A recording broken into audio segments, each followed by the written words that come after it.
baay'ee qabna yoomnu dhibee karaan irra deemnu sila numa deemna maaliif galmaan geenyu karaan nu qabee moo garaa dhala maaf gahuu dadhabne duunee gumaa dhabne lammii koo amma hoogame oroon nu tammaatte saba koo amma hoonu gabe duunee gumaa dhabne lammii koo amma hoogame.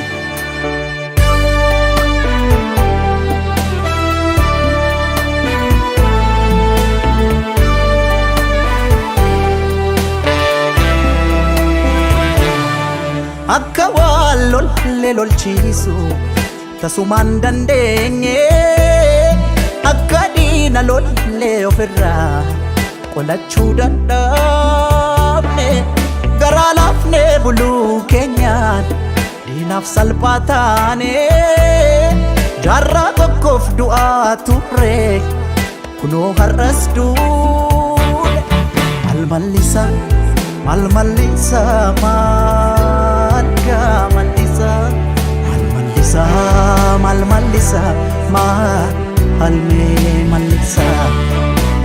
tokkoon du'a tokkoon ajjeesisa dhufaa darba nu hinnumaan cabsa keenya malee sanuma saneessa malmallisa keenya malmallisa.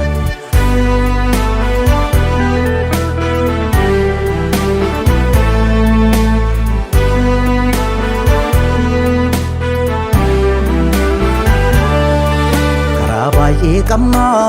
yoomnu dhibee karaan irra deemnu sila numa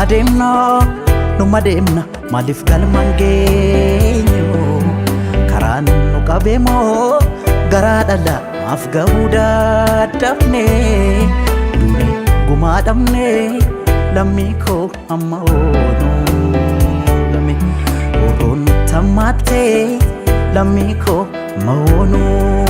gabe orooni namaatte lammii koo amma hoogame.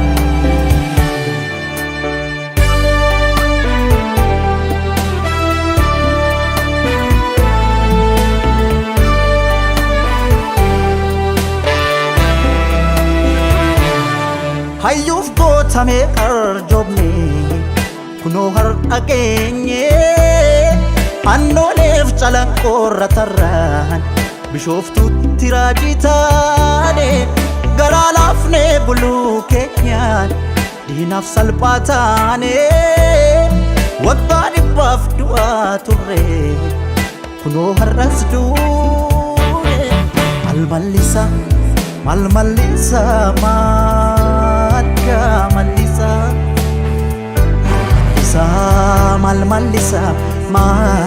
malmallisa tokkoon du'a tokkoon ajjeesisa dhufaa darba nu hinnumaan cabsa keenya malee sanuma saneessa malmallisa keenya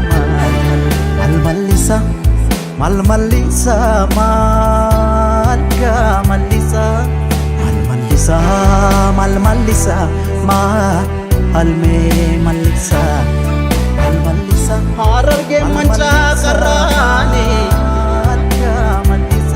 harargee mancaa qarraan jidda fardalee jiksee gurroon daangaa dabarraan qeerroon falma murteesse qeerroon falma murteesse adda keessa fuunbeettu adda keessa fuunbeettu addarra dhaaba malee falmadhu qeerroo sumaaf dhiisabaa yoomillee si beekuuf farshoror kaa'u kanaaf garaa jabaatu irree humna qabaniin jibbaata falmatu siin miti farda keeyyuu hin beeku bareechanii gaafa gaarreen ado'a gaafa maqaleessanii gameessa koo yaabbaa daamaa yaabbaa daalee yaabbaa shaanqoo soori farda kee qopheessi eeboo kee qaree soroorsi gaachana fannoorraa buusi roorroo didee sirra marse maaliif nuuta mana teesse alaa eegaa hin abjooti abjuun taane kaafadhu farda keen falmii 4 kiiloof situ aane alaa eegaa hin abjootiin abjuun taane kaafadhu farda keen falmii 4 kiiloof situ aane alaa eegaa hin abjootiin abjuun taane kaafadhu mancaa keellolii 4 kiiloof situ aane alaa eegaa hin abjootiin abjuun taane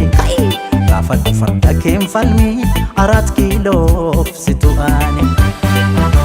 alaa eegaa hin abjootiin abjuun taane kaafadhu farda keen falmii 4 kiiloof situ aane alaa eegaa hin abjootiin abjuun taane kaafadhu farda keen falmii 4 kiiloof situ aane alaa eegaa hin abjootiin abjuun taane kaafadhu mancaa keellolii 4 kiiloof situ aane alaa eegaa hin abjootiin abjuun taane